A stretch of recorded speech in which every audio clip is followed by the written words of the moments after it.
A race car? Cadillac Seville, StabiliTrak 2.0, and the powerful Northstar V8 Standard. Yeah, honey. It's a race car. Breakthrough. Visit your Northwest Cadillac dealer for this attractive offer. Blazers, Lakers, Game 3 today at 2:30. From NBC News in Washington, this is Meet the Press with Tim Russert. Our issues this Sunday: the Pope speaks out on the crisis in the Catholic Church. The American Cardinals' written statement receives a decidedly mixed response. What now? With us, one of the men who met with the Pope and helped craft that statement, Cardinal Francis George of Chicago. Nearly 1 in 4 Americans is baptized a Catholic. How should they cope with this scandal? With us, a professor of theology at the University of Notre Dame, Father Richard McBride, and the president of the Institute of Religion and Public Life, Father Richard Newhouse. Then, Yasser Arafat remains under house arrest. The Church of the Nativity in Bethlehem still under siege. The president offers yet another appeal to Israel. I expected Israel to withdraw. With us, the former Prime Minister of Israel, Benjamin Netanyahu.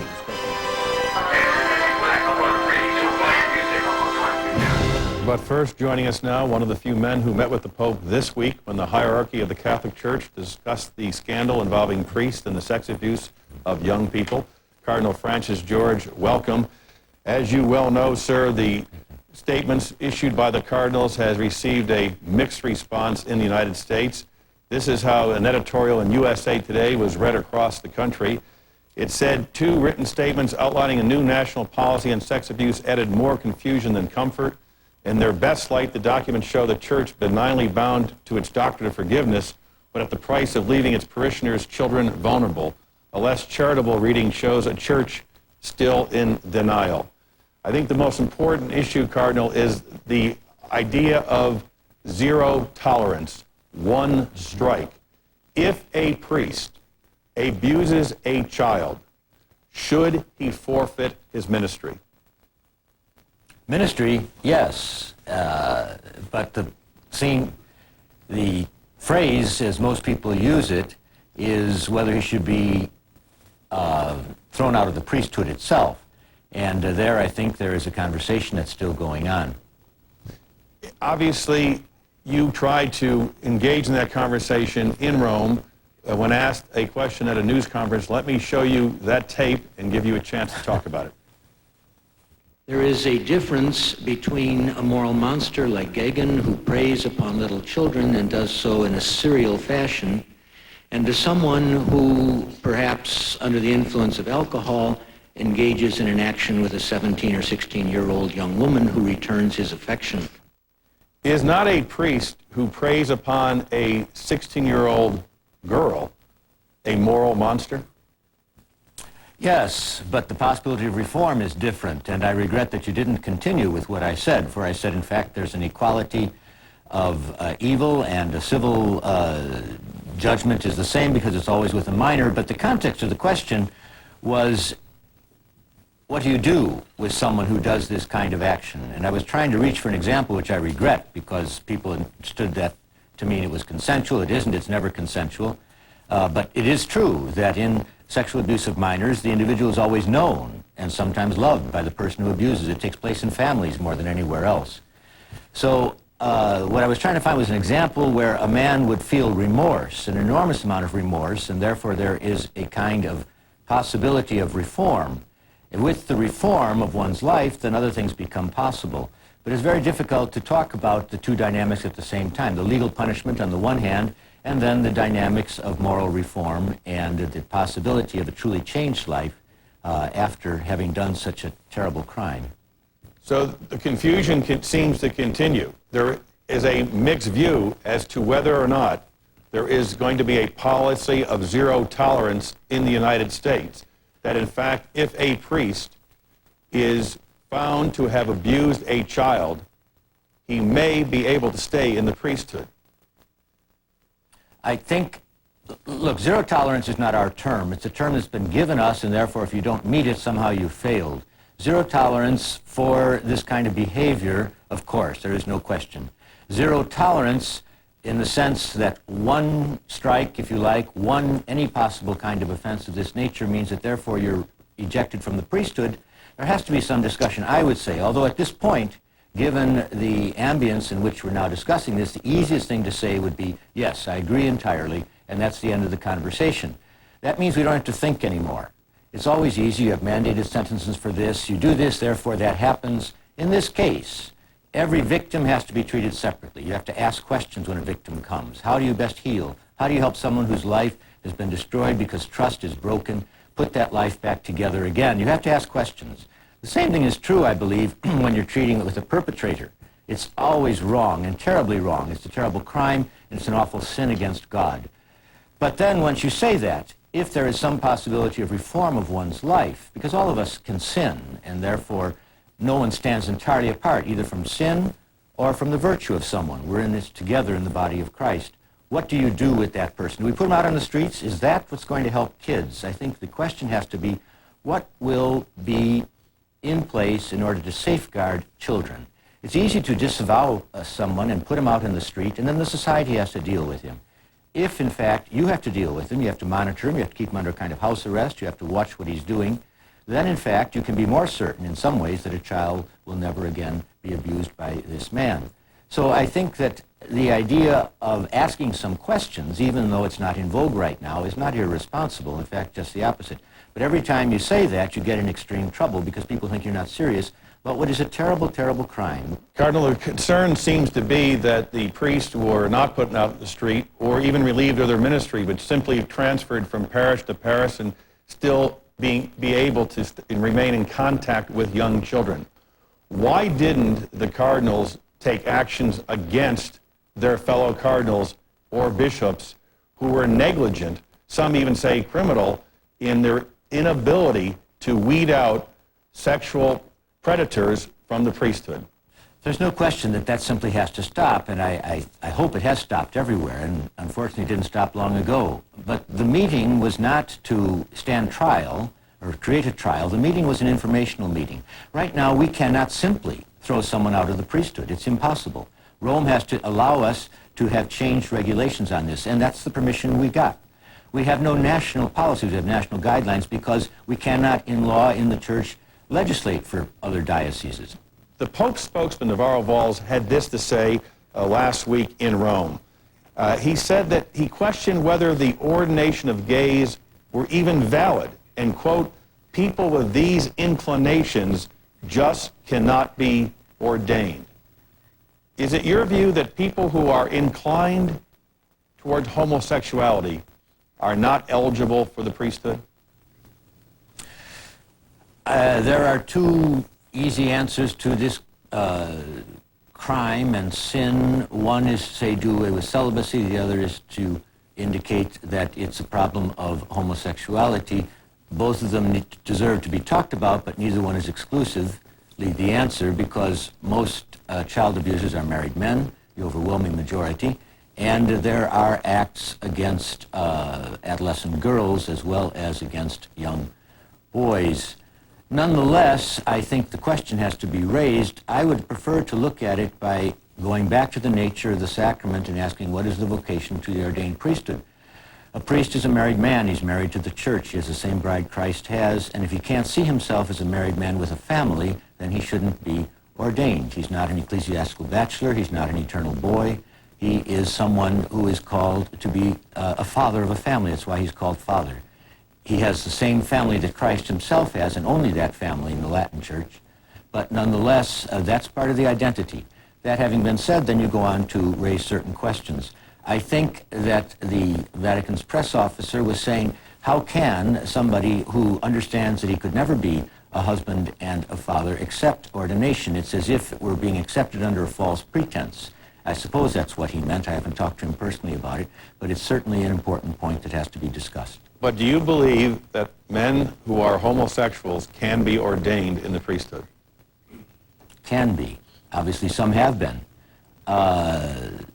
Should they be?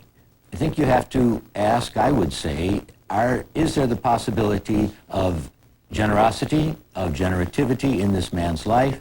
And I think, again, you take it case by case. Again, the easiest thing to do is to say absolutely no. But then how do you know someone is homosexual? If, in fact, you have a more open atmosphere and you can deal with it and you can discuss it and you can see what kind of spiritual growth is possible here, then that's one set of answers. Again, it's an easy response. Just say no, and that's the end of that. But you don't ask questions then and you don't think. I don't think we're any well served in this or any other public questions, mandated sentencing, for example, in civil law. I don't think we're well served by answers that sound wonderful and the press gets behind them and the people understand that this is an answer, and it is. Is it the best answer? Well, we're supposed to have conversations in this country in order to form policies. That's what this program is all about. So I'd like to say let's ask more questions. Do you believe that when the bishops meet again in Dallas in June, it is important they come forward with a specific, understandable response to this scandal, saying that all allegations should be reported to the police, that there should be a national board of laity who will oversee these kinds of abuse allegations, and there should be zero tolerance or first strike, at least for taking a priest out of ministry, if not out of the priesthood? I believe they should have a specific policy. Those three elements that you mentioned will certainly be discussed, and I think they're good. I would now have no problem with them. But again, it's one thing to say we should have a specific policy. It's another thing to say it means these things. It will mean those things and many more, I would imagine. Do you believe that any cardinal will step down or resign? Do I believe that? I really don't know. We haven't discussed that among ourselves, and again, it's not something that we should, I think, discuss when there's a conversation between an individual bishop and the Holy Father who appointed him. But you believe it would be in the best interest of the church in terms of showing a seriousness of purpose that a cardinal accept responsibility and accountability for his actions and say, as a gesture to the victims, I am resigning? Well, I think that certainly has to be discussed. Accountability, again, you take a general principle, which I agree with, and then you specify it in such a way that this is the only possible response. I don't know. I'm very conflicted on that because there are reasons for and there are reasons against. If the victims themselves think this is the only way that they can possibly get some kind of satisfaction and healing, I think that has to be taken very seriously. But should that be the only way? Is there a larger sense in which finally a victim has to come to some sense of peace and of forgiveness, or else the healing never takes place? You can throw all kinds of money, you can do all kinds of things. If in fact there isn't an internal dynamic within a victim's heart and soul, the individual goes tragically through life without ever having put their life together. Is part of the forgiveness the insistence that someone who has been responsible for this happening by a lack of oversight should also be punished in this way? Well, I think that has to be discussed. I'm not sure that it's the best thing for the church. That came up in the press conference in Rome, and I think Cardinal Stafford tried to respond to it by saying there are different ways of being accountable and of taking responsibility for your own sins other than stepping down. It's a dramatic gesture. Again, it makes people feel that something has finally been done. If that's necessary, well, then I guess that has to be talked about too, but I'm not sure how that's going to be talked about between the Pope and an individual bishop concerned. It certainly isn't going to be talked about generally by the bishops in open conversation. We don't appoint the bishop, and therefore we can't demand his resignation. Cardinal Francis George, we thank you very much for joining us this morning. Thank you. Coming next, two Catholic priests who will talk about this from very different perspectives. Father Richard McBride of the University of Notre Dame and Father Richard Newhouse. They are next, right here on Meet the Press. Meet the Press is sponsored by Microsoft, helping you make the connections that make your business agile. Software for the agile business from Microsoft. And by ADM, the nature of what's to come.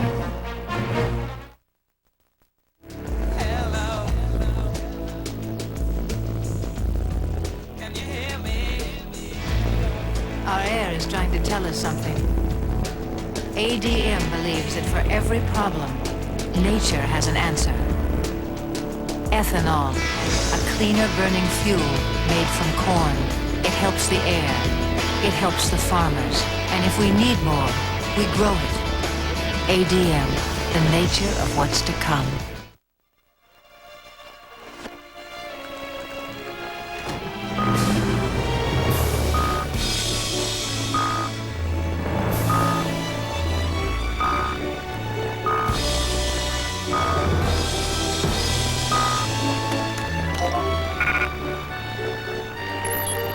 When software quickly connects supply and demand, that's one degree of separation. That's business with .NET from Microsoft. It was not my dream to realize this day. The day a father watched his daughter start at Juilliard.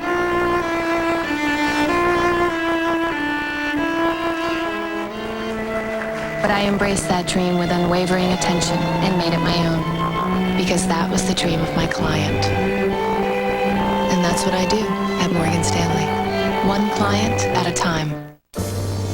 Is 106 cubic feet of interior space really necessary?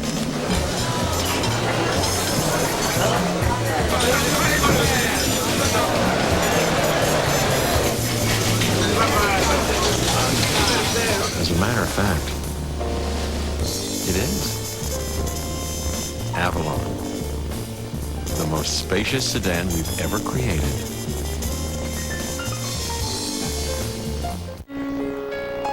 The pictures of your life. They mean so much. But these pictures can save your life.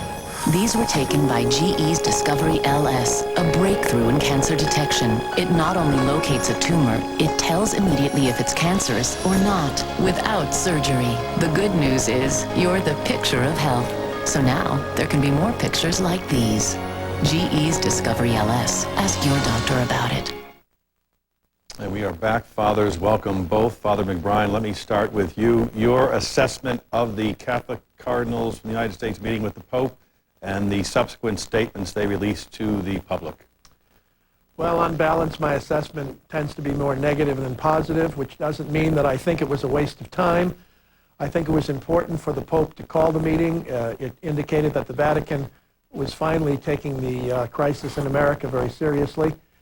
But the Holy Father himself is sick. It was obvious, anyone watching proceedings on television, that he's not as fully engaged as he otherwise would be if he were 10 years younger and healthier. The cardinals themselves, I think the statement they issued, and especially some of the comments they made in press conferences, only added to the confusion and the ambiguity that many people feel. I mean, I'm not driven by polls any more than anybody else is, but on the other hand, the polls do consistently show that the Catholic faithful themselves are very unhappy with the way the hierarchy has mishandled this whole thing, and I don't think their confidence and trust was heightened by the meeting in Rome last week. And the statement of the cardinals, I think, once again, as the Holy Father himself failed to do, the cardinals' statement fails to acknowledge that this is not only a breakdown on the priesthood side of the line, and it's a very serious one, but it's also, and more seriously, a breakdown on the hierarchical side of the line, that the bishops themselves have not accepted responsibility for their own role in covering up criminal activity, exposing children to predatory priests, knowingly transferring them from parish to parish, and then entering into secret legal settlements in the millions of dollars, not so much to compensate the victims as to keep the whole thing secret. And the Catholic faithful, I mean, forget the non-Catholics, and they have every right to an opinion on this, but the Catholic faithful, the Catholic laity, are furious about not only the actions of the bishops, but the failure of the bishops to accept responsibility for it. Mistakes were made. That's Nixonian in its rhetoric, and it's not acceptable. Father Newhouse, your assessment of the Pope's meeting with the 12 American Catholic cardinals and the comments just made by Father McBride. Well, to the first part, the Pope's meeting, in many ways it was a perfect illustration of exactly what Catholics understand the Pope to be, the successor of Peter. In the Gospel of Luke, our Lord Jesus says to Peter, when you are converted, strengthen your brethren. And that's exactly what we saw. We saw Peter among us, the Petrine ministry, the ministry of Peter, gathering the bishops and saying, look, you've got a very big problem. I think it was a remarkably good meeting. Of course, the Pope is old and is suffering physically, but he's spiritually and intellectually alert. And the fact is that what he said to them was real papal tough talk. He said, look, you have created this problem. And what is the nature of the problem? The problem is dissent and departure from the teaching of the Church. And let me underscore that. What is this whole scandal about? What's it been about for the last 3 months? It's been about three things: fidelity, fidelity, and fidelity. That is to say, I mean, this is so blindingly obvious, but some people seem to have a hard time getting it, that if the priests and bishops had taught and lived according to the teaching of the Catholic Church, and if they had been faithful to their sacred vows, there wouldn't be any scandal. We wouldn't be here discussing this today. I agree that the bishops need to come to terms with their responsibility for what has happened, because after all, they are the ones, given the apostolic constitution of the Catholic Church, who have the oversight. And they have failed. There has been negligence, grave negligence, widespread negligence, and in some cases, worse than negligence, active complicity, as in the case of Palm Beach, Florida, for example. At Dallas, these bishops need to be on their knees. The Church needs to see this. The world needs to see this. Confessing their sins to God, of course, to all those who have been hurt, and coming through out of that Dallas meeting, not simply with a new set of guidelines, although maybe that's necessary, or proposals for more psychological testing for priests, maybe that's necessary. But look, what is really necessary in all this is repentance, is an acknowledgement of our need for the gracious forgiveness of God in Jesus Christ, and for believable amendment of life. Fidelity and fidelity and fidelity. Out of this will come, by the grace of God, I do believe this, an enormous renewal. And we're going to look back a year from now, 2-3 years from now, and we're going to see this as the time in which the great vision of the Second Vatican Council for the renewal of the Catholic Church and the Church as the sacrament of the world, therefore the renewal of the world, we're going to see this as having been the catalytic moment of crisis and of humiliation that brought us to our knees and helped us to stand upright again and to call the world to listen with a new and fresh way to the gospel of Jesus Christ. Father McBrien, do you think part of this healing process, this process of rehabilitation, should mean the resignation of a Catholic cardinal who has been negligent? Yes. And I think he should resign not in disgrace, but for the good of the Church. I can't believe that Cardinal Law would put his own interest in remaining in Boston. And I'm doing this from Boston. I spent 21 years of my life here. It's a wonderful city and a wonderful archdiocese, and I can see why no one would want to leave before his time. But Cardinal Law, I think, would have to recognize that even the charitable works of the Church in this archdiocese are being very severely hurt now in terms of decline in donations and all the rest. And in terms of credibility with the Catholic faithful, the laity, and the clergy, many of the clergy, yes, I think he should step aside. But I said from the very beginning, this problem was not confined to Boston, and the problems were not just Cardinal Law's mishandling of the situation. This is national and international in scope. And I think that the bishops, the cardinals issued a letter to priests. They should also have issued a letter to the victims and their families and said in the spirit that Father Newhouse referred, that they were repentant, that they begged their forgiveness. But words are easy. In fact, Bishop Wilton Gregory, the president of the National Conference of Catholic Bishops, said in one of the many press conferences they had that the Catholic faithful are looking not just for words, but also for actions. And I think a letter to the victims, which included the following lines or something, words to this effect, would have been very powerful. And we mean this so much. We are so distressed with our own behavior and the behavior of some of our brother bishops that we want to assure you that in the next several weeks, several of our brother bishops will be submitting their resignations to the Holy Father, and they will not allow the Holy Father not to accept them. That is how serious we take this, that we are going to, some of us are going to step aside for the good of the Church and to make it crystal clear that we don't want to be part of the problem, that we don't look upon our holding on to power as more important than beginning to clear up this terrible mess that is hurting so much not only the image of a church, but more importantly, its mission and its many ministries to the poor, to the homeless, to the sick, to the bereaved, and so many other ministries that the Catholic Church and other religious bodies have been so deeply committed to over the many centuries. Father Newhouse, should in fact several cardinals, including Cardinal Law, submit their resignations as part of this process of repentance and forgiveness? Well, there's been much discussion, of course, chiefly about Cardinal Law, and I think that's a question for Cardinal Law, for the Holy Father, and for his conscience, and for the people of Boston. I think it's very important. I'm not calling for his resignation at all. I think there are people who are saying, let him stay there and clean up the mess that happened on his watch, and then maybe resign, to which I think the answer is if he can clean it up and regain the confidence of the people there, of the church there, that then he wouldn't need to resign. One of the things I think all the bishops will have to learn out of this, I don't think that Father McBrien's idea is a very good thing, that you should simply take some scapegoats and say, you know, we're going to put these people out and drive them out into the wilderness, and that'll show how sorry the rest of us are. But one of the things that the bishops do need to learn, I expect, and are learning very quickly, is that without in any way doubting their apostolic authority, that they are there because they are successors to the apostles. That's Catholic doctrine. Without throwing that into question at all, effective leadership has to be earned again and again. And one of the things that I think is very encouraging is the establishment of these boards in the various dioceses. A number of dioceses are doing this, bringing lay people on board with appropriate expertise and dealing with questions that ordinarily bishops have thought they could decide unilaterally, even questions of who should be appointed pastor of a parish and so forth. I don't think the bishops should fear, canonically, or fear for their own authority, if they, in a more collaborative, cooperative way, engage the laity. Now, the laity, we have to understand, not the laity that's in protest and dissent against the Church's teaching. If you want somebody to help you to effectively communicate the Church's teaching, you don't bring in lay people who are in declared opposition to that teaching. But to bring in people who, as the Holy Father said in his statement, are totally committed to the Catholic vision and to the flourishing of the Catholic Church.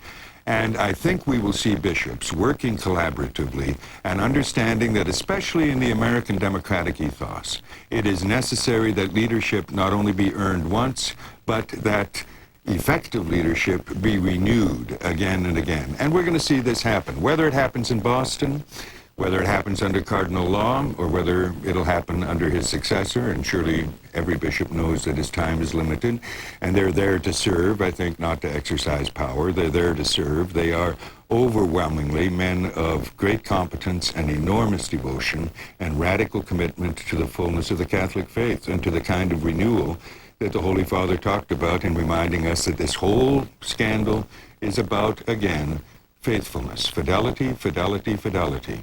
If you're faithful to the Church's teaching and faithful to your sacred vows, there would not be a problem, and that faithfulness is the way out of the problem to the renewal for which we all hope. Father McBrien, the cardinals and the bishops seem to be struggling with this whole concept of zero tolerance or one strike and out. What is your sense? If a priest abuses a young person 20 years ago, should it be retroactive? Should he be taken out of the ministry or the priesthood? Or should it be only for things now and in the future? Well, Tim, I'm going to do something that I know many of your political guests don't often do. I'm saying your question pulls me beyond my line of competence. I'm not a scientist. I'm not a psychologist. I'm not a psychiatrist. As a matter of general principle, children have to be protected, both prepubescent and postpubescent children, from predatory priests or any predatory adult. And any way that we can do that, I'm all for it. And you know, if the science says that those who have been guilty of this activity 20 years ago are quite capable of continuing it 20 years later or in the interim period, then we've got to take the what we used to call in Latin in our seminary moral theology courses the pars tutior. That means the safer course. When in doubt, protect the children. When in doubt, take the priest out of ministry. And I think Cardinal George was right in making a distinction between the priesthood and a particular ministry. We can, I mean, there are different levels. We don't have to be utterly draconian in this approach to zero tolerance.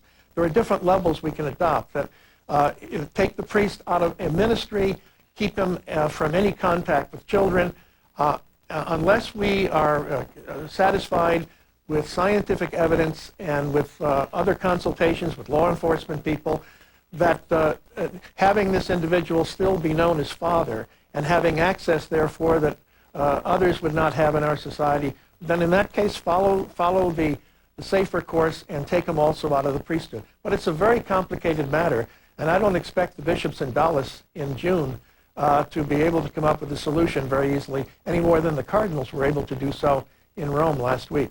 Father Newhouse, in Rome, as I mentioned to Cardinal George, the Pope's spokesman, Joaquin Navarro-Valls, said that homosexuals, as he put it, quote, people with these inclinations just cannot be ordained.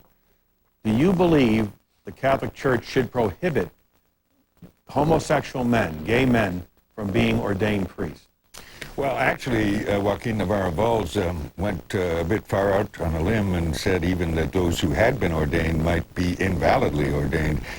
I'm not sure one would want to push that. I think that Bishop Wilton Gregory, the president of the Bishops' Conference, has been very, very good on this in his many public statements, in which he said, look, it would be a real problem, and in some cases it is a real problem, if the priesthood, the Catholic priesthood, is perceived as being in some way dominated by or characteristically homosexual in character.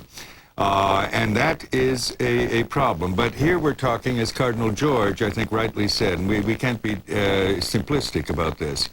We're on a subject where there is enormous fear of homophobia, of gay bashing, and there's enormous homophobia-phobia.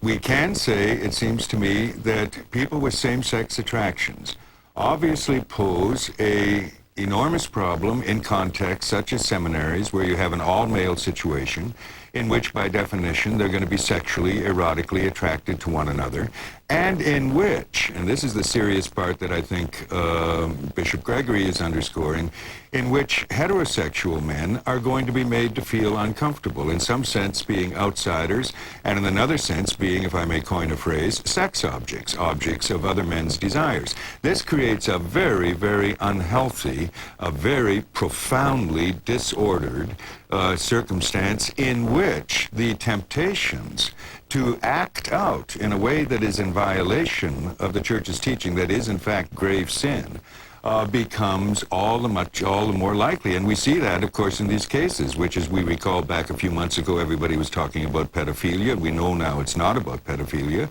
It's about same-sex relations between adult men and, in 95% of the cases, adolescent and older teenage boys. In other words, it is a same-sex phenomenon or a homosexual phenomenon. And clearly that kind of circumstance, the likelihood of it happening is going to be increased to the degree that you have men in the priesthood who are dominantly same-sex in their orientation. So would you then prohibit them from becoming priests? I think that, as Cardinal George said, as Cardinal Bevilacqua said yesterday in Philadelphia, that yes, that you may have to make a distinction between someone who may have a degree of same-sex attraction and someone who identifies himself as gay. I know that in the media it's sometimes very difficult to make this distinction, but I understand a gay to be someone who lets his desires define his identity. That is, he identifies himself primarily as somebody with certain desires and with the way in which he acts on those desires. In that sense, being gay is very different from being someone who may have a degree or, under certain circumstances, have the experience of same-sex desire. There's a gradation here. Certainly anyone who does not, and I think Cardinal George put it very well, does not see the ordinary trajectory, vocation, and desire of his life to have a wife and children, to have family, all right, is someone who is not going to be making a decision for celibacy in the way of radical self-sacrifice that the Church understands and that our Lord Jesus in the Gospels understands the decision for celibacy for the kingdom of God the way it's supposed to be. So in that sense, okay, but you have to look at this case by case, obviously. And to say case by case is not in any way to waffle. It's simply to say that we're dealing with human beings, after all. And human beings don't come in neatly packaged little boxes.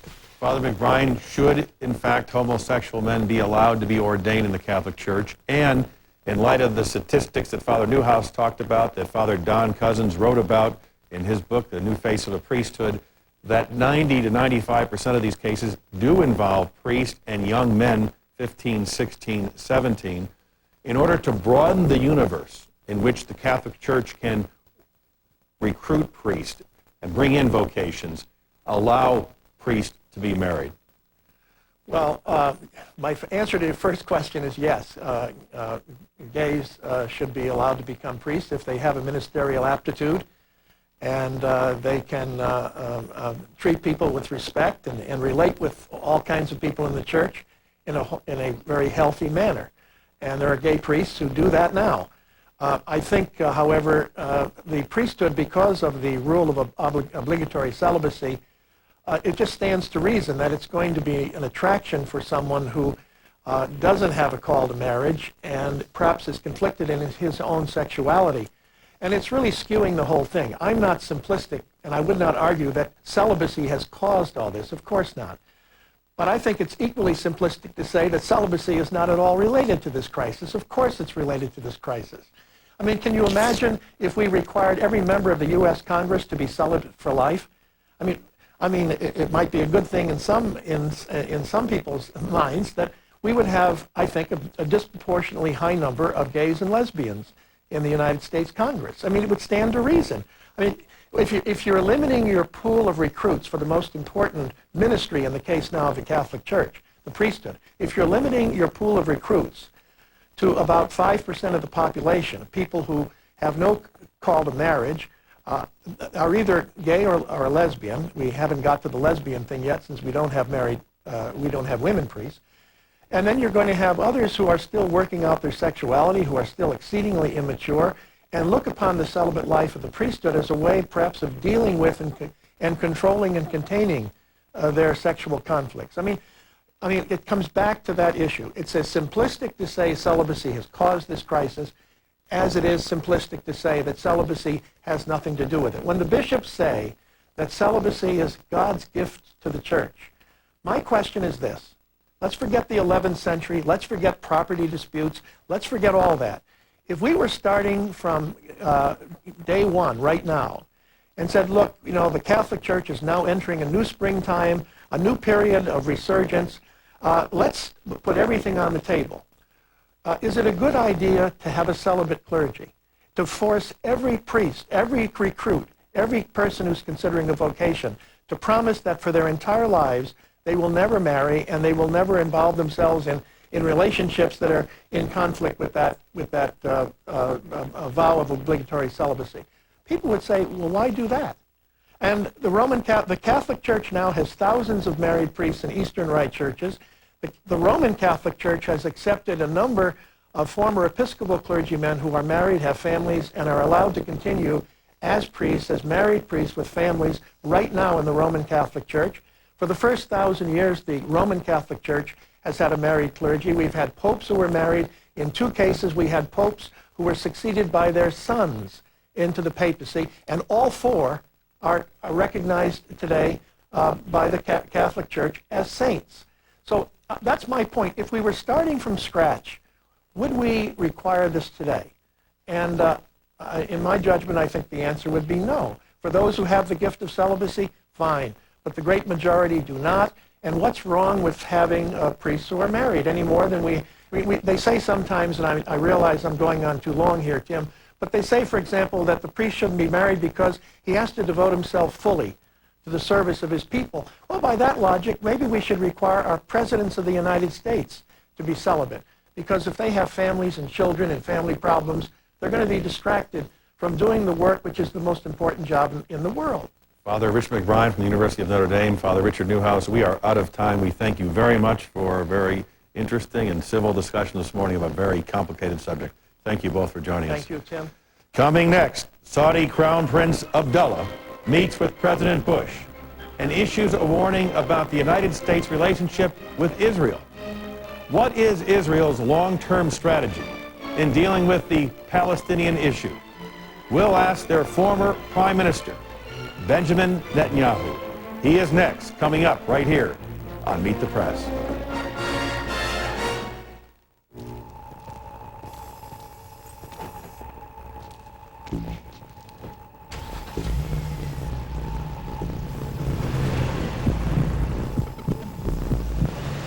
Introducing the 260 horsepower adrenaline pump.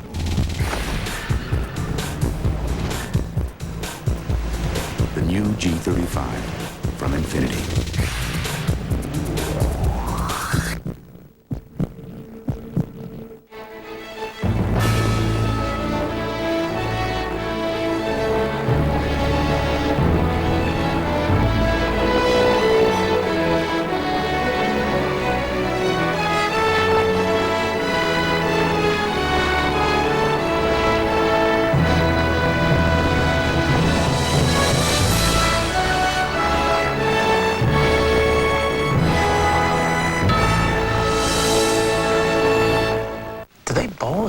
Do they bowl in Italy? It's the birthplace of bocce ball, but you're missing the point of the story. A mom-and-pop bowling ball bag manufacturer in Jersey. Jersey is swamped with worldwide demand after their product is featured in an Italian fashion magazine. Why are you laughing?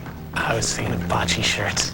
Let it go. So they ship via FedEx International Services. With time-definite express delivery to over 210 countries, the bags hit the markets. A classic macroeconomic love story. Supply meets demand. I like a nice love story.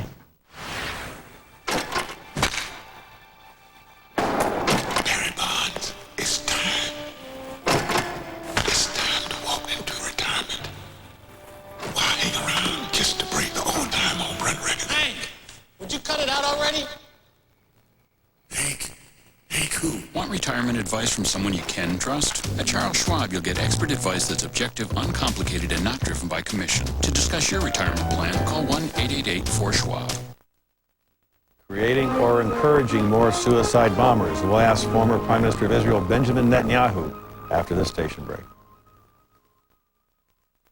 Monday on NBC Nightly News, the credit game. Knee-deep in debt? Nearly half of all older Americans are. How do you repair the damage without losing your shirt? We'll show you how the pros get out of trouble, even boost credit ratings. The Smart Money, a special series. Don't miss NBC Nightly News Monday.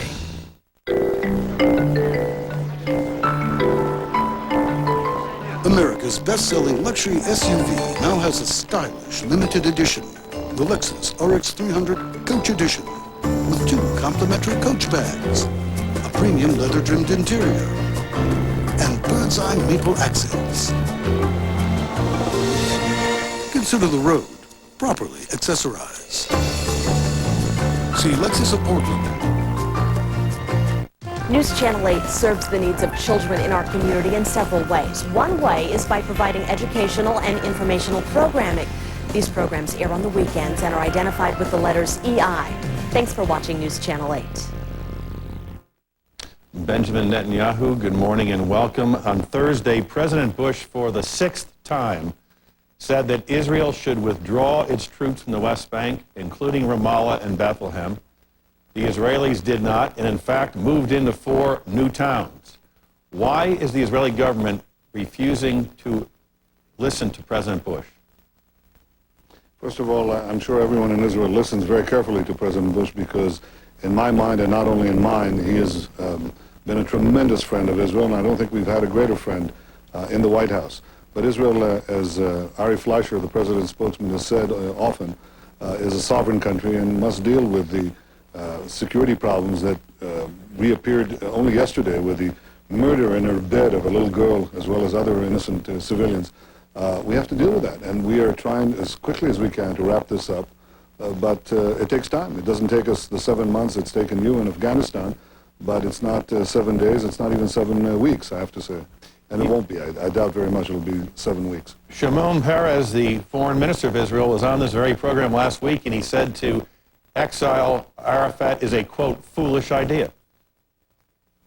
Well, I think to bring Arafat in, as Shimon Peres did, was a foolish idea. To bring him in, give him 40,000 guns, give him the hills above our cities, give him a small army and a lot of money, international recognition, you name it, in exchange for a promise that he violated, and to wake up today and to say 10 years later, and equivalent of 600 Israelis murdered by Arafat's goons to say that we should continue to negotiate with them is crazy. Do you think Ariel Sharon is prepared to put Arafat into exile?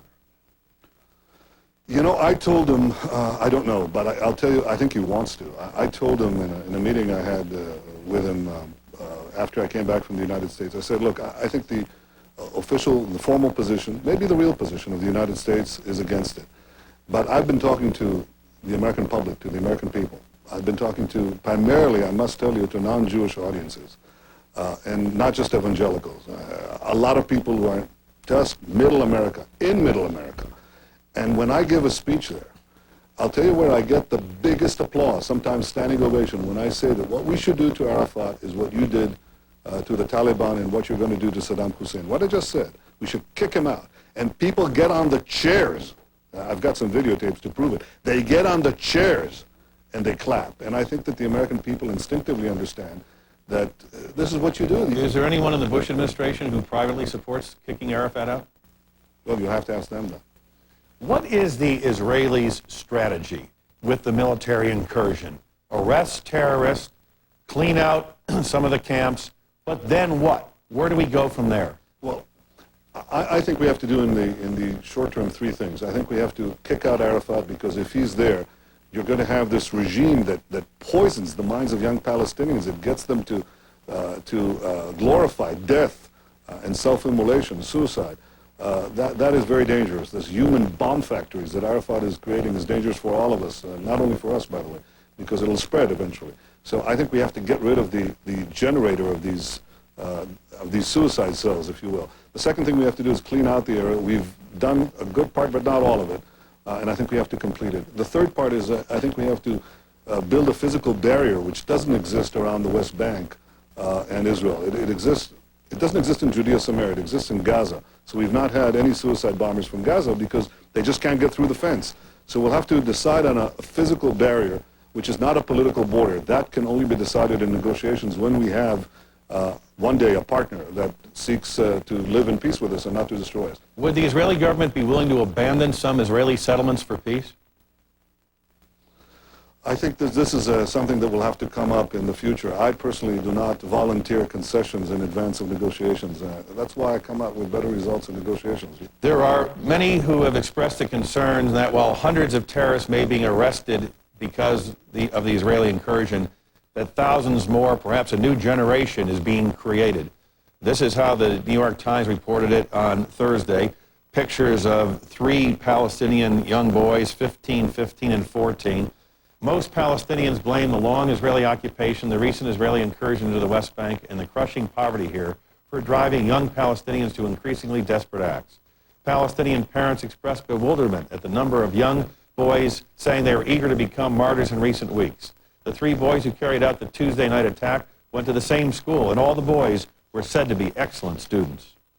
How concerned are you that you're creating a whole new generation of young Palestinians who want to do nothing but destroy Israelis? Well, we're not creating them. What's creating them is the inculcation that they receive in these schools, and you have no choice but to defend yourself and to dismantle these regimes. The key is the regimes that inculcate these people. You know, it's often said, and you just heard it, that between the lines, that what produces terrorism, and by extension what produces suicidal terrorism, is the deprivation of rights, okay? Well, if that were the case, then in the 19th century, you can say that to an audience whose historical understanding goes back to breakfast, okay? But if you look at the thousands of conflicts for national liberation and for equal rights in the 19th and 20th century, hardly any produced terrorism. Martin Luther King didn't use terrorism. Mahatma Gandhi, fighting for the liberation of India from Britain, didn't use terrorism. The peoples of Eastern Europe and struggling to bring down the Berlin Wall didn't use terrorism. In the 19th century, the Poles, the Czechs, the Greeks, the Italians, all fighting for their independence, never used terrorism, and neither did most of the people who fought for these freedoms. As you well know, the United Nations wants to send observers into Jenin to investigate allegations of a massacre by the Israeli army. What's your reaction? Well, it's a joke. It's a bad joke. The UN didn't lift a finger to condemn the dozens and dozens of genuine massacres that were launched against us by Arafat's goons. Now, if they knew that it was Arafat, then they could have condemned him. If they had questions whether it was Arafat, then they should have investigated. But they didn't. They only go to Jenin, where we obviously fought in front of the entire world, in close quarters, where you are bound to get civilian casualties. By the way, not many of them. I'm told by our foreign ministry that the actual number of civilians is 7. I don't know if it's 7 or 27, but we lost 29 soldiers in the battle in Jenin. Some massacre. The bullets bounced back on the soldiers, right? So this is a farce. It shows that the UN was never well-intentioned. So the Israeli government will not allow the United Nations into Jenin? I'm speaking on my own behalf. I would not let them come into Jenin any more than I would let them come into Kandahar. The Crown Prince Abdullah of Saudi Arabia met with President Bush in Texas, and according to press reports, he said that the United States would face, quote, grave consequences if it does not rein in Israel. Do you believe he said that? Do you believe he actually threatened the United States? I mean, that's a new definition of chutzpah. These guys have been, this regime has been funding Islamic militancy worldwide, from the Philippines to the west coast of the United States. They've funded the Taliban, they funded Osama bin Laden. He'd never have gotten to the proportions that he got without Saudi funding. And they have the temerity to tell the U.S. that they will face grave dangers if they support a sister democracy facing the terrorism that they've been sponsoring. That's ridiculous. I mean, I think that the Saudis should be exposed for what they are. They should be taken not with a grain of salt, but with a grain of acid, because they are really responsible for a good part of the madness that has proliferated here. And by the way, the idea of ventilating societies, maybe we ought to start with Saudi Arabia, which is one of the most backward, cloistered dictatorships in the world. There are reports that the Bush administration is planning for an invasion of Iraq early next year to topple Saddam Hussein. Do you believe that is a prudent and doable operation? Yes, I do. I think it would be imprudent to leave Saddam in Baghdad while he's developing feverishly atomic weapons to put on his to tip his nuclear missiles with. I think that would be imprudent. I think that President Bush and his able colleagues in this administration understand this historical imperative, and they should press ahead with it, regardless of whether the Europeans see that. And what would be the reaction in the Arab world? Is it important? Suppose the reaction is negative. Okay, so what? Can the Arab world stop you? Are they that indispensable in material terms, in physical terms, in getting the job done? Probably not. You can do it. The imperative is more important. The mission is more important than the coalition. And that should guide the coalition, whether you have one or you don't. But I think something else will happen. And I think that is my understanding of the Arab world as I see it. There is a tremendous respect for American principle and American power that backs American principle. There is, I would say, even more than respect. There is admiration bordering on worship. It doesn't make any difference what calumny and what vilification will be heaped on you. Not that much, in my opinion. They'll all line up. Just as, it was said that millions would, or tens of thousands would rush into Afghanistan if you attacked, and if you attacked during Ramadan, it would be hundreds of thousands. Well, in fact, hundreds of thousands did stream, but out of Afghanistan, in flight of American wrath. I think that America should move ahead. The effect on the Arab world would be actually beneficial. And if you couple your victories with democratization, the effect would be long-lasting and safeguard humanity. Former Israeli Prime Minister Benjamin Netanyahu, we thank you for joining us. Thank you. And we'll be right back. The Iditarod is like wrestling with Alaska herself. I've seen her tough side. And her fragile side. I love them both. I care about her natural beauty and her natural resources. And that's why I'm glad we have good neighbors like Williams. They're energy experts, and they've won awards here for environmental stewardship and community support. They know that developing Alaska's resources only works when everybody wins. Future Americans will have all the electricity they need to live better electrically and to help preserve the peace of the world. This means a better, more satisfying life for us all. For over 100 years, GE has been a company powered by ideas. Progress is our most important product.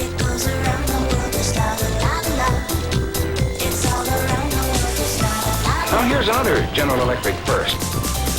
Our 300,000 employees create and design the technologies that promise a future without limits. Another development from the GE laboratory. Because at GE, we know there are two things that make a company great: ideas and the people who have them.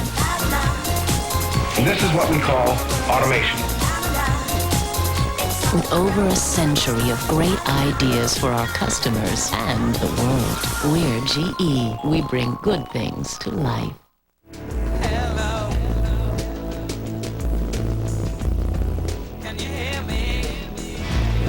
Our air is trying to tell us something. ADM believes that for every problem, nature has an answer. Ethanol, a cleaner burning fuel made from corn. It helps the air. It helps the farmers. And if we need more, we grow it. ADM, the nature of what's to come. We understand. Dreams do not come with price tags. And home improvements improve more than just homes. We're Household, and we understand the hopes and financial needs of 50 million everyday people. That's why for nearly 125 years, we've specialized in loans, credit, and understanding. Household, helping everyday people, every day. Start your day tomorrow and today with Katie and Matt, then the NBC Nightly News with Tom Brokaw. That's all for today. We'll be back next week. If it's Sunday, it's Meet the Press. So this guy from Iceland walks into GE and says, he needs 500,000 kilowatts of power in the middle of nowhere. Then a customer calls from Dublin and says, she needs to finance computers for half the kids in Ireland. At GE, our people hear two words. I need. And that's all they need to know. A customer needs answers and needs them now. And together, there's no problem we can't solve. Yeah, we can even do that. He didn't have to say a word. It was written all over his face. Sir, got a minute? Business people everywhere needed to know about the Sprint PCS Clear Wireless Workplace. The most advanced wireless package customized for their companies. Now the office goes wherever they go. Sure, some still do things the old way, but they'll come around.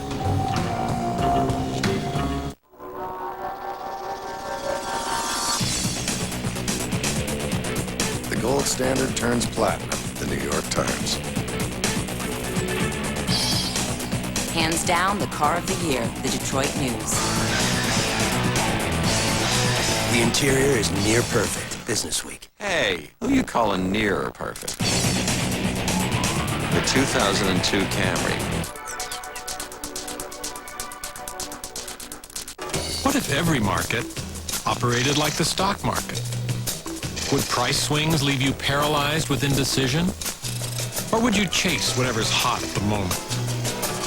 A Merrill Lynch financial advisor will help you develop a disciplined plan based on your risk tolerance and investment goals, so you can become a smarter investor, not an impulsive one.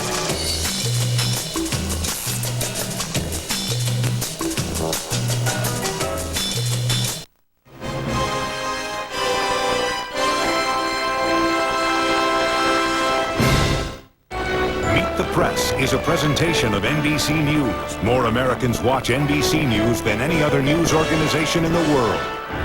It was a sleepy town, full of sleepy people simply unaware of the wonders of international delight. But that's where I come in, with my inestimable colleagues and 10 irresistible flavors. That first sip, it's often overwhelming. Richer, creamier, more delicious, sir? Yes, we know. And you're welcome. So do we have a dream for the new millennium? We do. We want international delight in every cup in America. Mama keeps white with Clorox bleach gets these stains off whites because it doubles the stain-removing power of your detergent. Mama's got the magic of Clorox bleach.